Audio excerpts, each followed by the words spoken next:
Donc tout fout le camp. C'est en tout cas ce que pourrait se dire le français qu'on appelle moyen à chaque fois qu'il apprend qu'une des grandes entreprises françaises passe sous un pavillon étranger, c'est-à-dire environ tous les 3, 4 ou 10 ans depuis une vingtaine d'années. Et c'est précisément ce qui arrive à l'entreprise française aujourd'hui sous les feux de l'actualité industrielle et malheureuse, Alstom. Trains et turbines, 20 milliards d'euros de chiffre d'affaires, 100 000 salariés dans le monde, dont 20 000 en France, et dont la partie énergie, 70% de son activité tout de même, est à vendre et est convoitée par l'américain General Electric et, poussé par le gouvernement de gauche, l'allemand Siemens. Alstom, c'est un peu le symbole de 30 ans de glissade vers une France puissance moyenne. 1981, nationalisation d'Alstom par la gauche, mais échec. Un peu plus tard, dénationalisation par la droite, mais échec.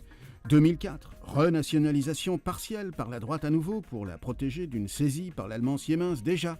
Succès, mais provisoire puisque 10 ans plus tard, son PDG est obligé de constater qu'Alstom n'est décidément pas assez gros pour survivre tout seul.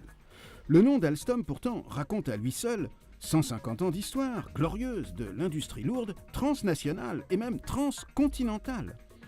Alstom, c'est Hals pour Alsace, où était né un fabricant français de locomotives au XIXe siècle. Son usine se transporte à Belfort, où elle se trouve encore, pour cause de guerre perdue par la France contre l'Allemagne en 1870.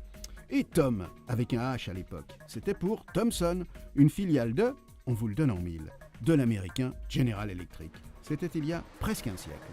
Comme quoi, tout fout le camp, mais aussi rien ne se perd, rien ne se crée, même si tout change.